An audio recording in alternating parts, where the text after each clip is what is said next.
Bonjour à toutes et tous et je suis heureux de vous présenter quelques évolutions maintenant de l'EMOM. Tout d'abord, pour ceux qui ne connaissent pas cette association, je vous rappelle que l'EMOM, c'est l'Association internationale de médecine orale et maxilofaciale. Cette association, elle a été créée maintenant il y a de nombreuses années. Et au départ, c'était une association locale, lilloise. Elle a pris un petit peu de volume, elle est devenue nationale et même maintenant internationale.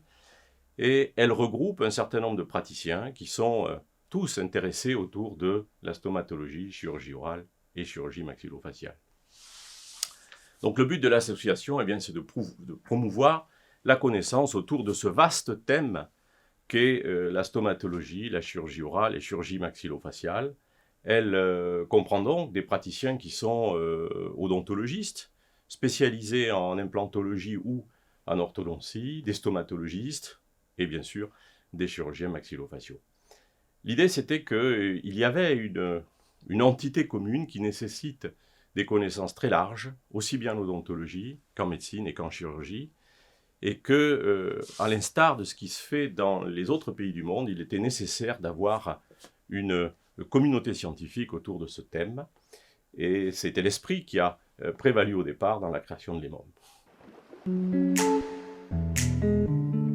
L'EMOM a fait depuis de nombreuses années, une réunion scientifique annuelle où nous avions toujours à peu près une centaine de participants autour d'un thème spécifique, et les choses ont un petit peu évolué. Et bien sûr, on lance cette première chaîne YouTube de l'EMOM pour diffuser encore cette connaissance.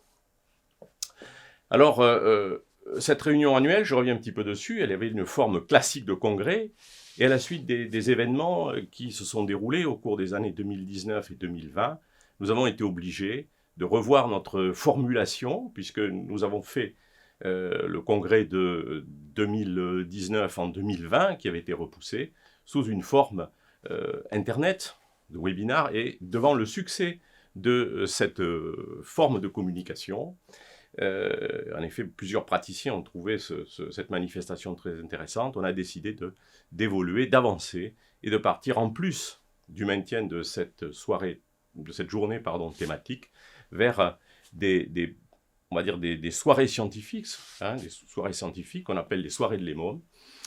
Comment se déroulent ces soirées? Eh bien, vous allez avoir, sur des jours préfixés à l'avance, un thème très spécifique sur lequel des experts vont venir s'exprimer. Donc l'EMOM évolue pour s'adapter à ce qui est maintenant une forme moderne de communication. Enfin, l'EMOM est toujours soutenue par un certain nombre de partenaires, de sociétés commerciales, et celles-ci sont indispensables, bien sûr, à notre survie. C'est elles qui nous soutiennent. Bien évidemment, l'EMOM n'est pas liée à une société spécifique. Elle est ouverte à toutes les sociétés qui souhaitent nous soutenir dans cette aventure. Pour revenir sur la chaîne elle-même, cette chaîne va émettre donc 3 à 4 fois par an, peut-être un petit peu plus, ça dépend des sujets. Lorsqu'il y a des sujets un petit peu chauds, nous pourrons faire des réunions très spécifiques, et vous aurez toujours 3 parties. Une présentation qui portera sur un thème spécifique, comme je vous l'ai dit, avec une revue de la littérature par un expert. Alors pourquoi on a décidé de faire cela? Eh bien, même lorsque vous êtes scientifiquement pointu, entre guillemets, quand vous êtes un universitaire, il est parfois très difficile de faire le tri dans une littérature médicale qui devient excessivement abondante. Donc il faut vraiment quelqu'un de très très pointu qui a la capacité de véritablement sélectionner les articles qui sont vraiment ceux qu'il faut garder parce qu'il y a une rigueur scientifique et puis une qualité indiscutable, et d'autres qui sont probablement un petit peu moins intéressants. Donc l'expert sera en charge de sélectionner ces articles et puis de faire une petite conclusion sur le thème pour vous offrir justement, je dirais, la quintessence de ce qu'il faut savoir à l'instant T sur un sujet donné. Elle aura également pour but de présenter les futures soirées de l'EMOM, et donc de présenter les orateurs et pourquoi il y a eu un choix de ce thème.